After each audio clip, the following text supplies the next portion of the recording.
నేను చాలా మంది లాగే మిడిల్ క్లాస్ ఫ్యామిలీలోనే పుట్టాను. మా ఇంట్లో డబ్బు అంటే లగ్జరీ కాదు, నెసెసిటీ. స్కూల్ ఫీజు కట్టడం కోసం కూడా మా పేరెంట్స్ ఇయర్ ముందే ప్లాన్ చేసుకుని డబ్బులు సేవ్ చేసి కట్టేవారు. ఇక కాలేజ్ ఫీజుకి వచ్చేసరికి ఇది టెన్షన్. మా పేరెంట్స్ దగ్గర ఉన్నది ఒకటే నమ్మకం, మా పిల్లలు బాగా చదువుతారు, అలా చదివేసాక సెటిల్ అయిపోతారు అండ్ మన లైఫ్ కూడా మారిపోతుంది అని. నేను కూడా అదే నమ్మాను.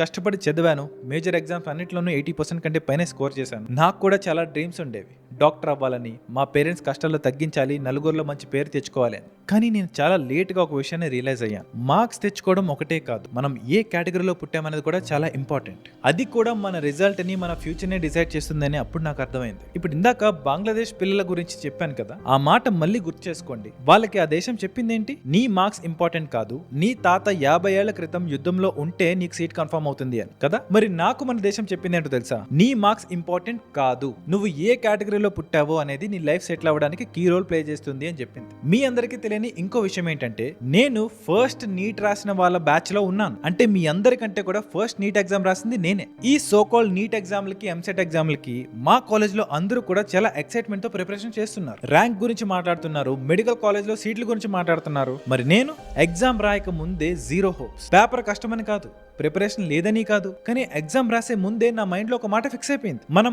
ఓసీలు కాబట్టి మనకి ఛాన్స్ లేదు అని. ఒక విషయం చెప్పనా, ఇప్పటికీ నా నీట్ ర్యాంక్ ఎంతో నాకు తెలియదు. కనీసం నేను చెక్ చేయడానికి కూడా బాదర్ ఎప్పుడు చేయలేదు, ఎందుకంటే I was hopeless. A competitive exams లో కూడా నాకు మినిమం పెర్ఫార్మెన్స్ కూడా చేయాలనిపించదు, కనీసం అటెండ్ అవ్వాలని కూడా అనిపించదు. దానికి రీజన్ ఈ unfair reservation system. But that didn't stop me.